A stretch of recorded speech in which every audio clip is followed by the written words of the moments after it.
Ողջույն իմ շատ սիրելի մեղրասեր եւ մեղրակեր հետևորդներ։ Ինչպես եւ խոստացել էի, այսօր նկարում ենք հոլովակ աշխատավոր մեղվի մասին։ Նա չի ծնվում իշխելու համար, նա ծնվում է աշխատելու համար, բառից բուն իմաստով։ Իմիջայլոց, հələ ասեք տեսնեմ, ում է հարազատ ջռիկի ձայնը ով է սիրում։ Լավ, չմոռանանք անցնել բուն թեմայի։ Աշխատավոր մեղուն ապրում է ընդամենը ուշադրություն 35-ից 45 օր։ Եվ այդ օրերից եւ ոչ մեկը անիմաստ չի անցնում։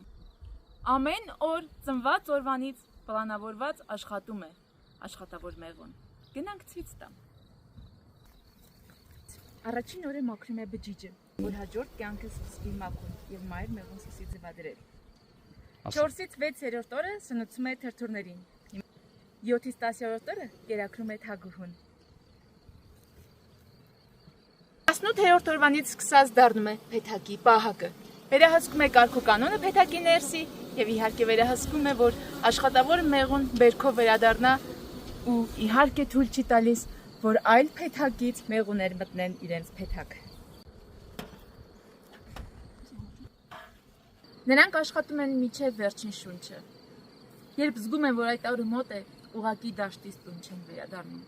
որպեսզի հոգս չդառնան իրենց ընտանիքի մյուս անդամների ուսերին եւ հանգչում են դաշտում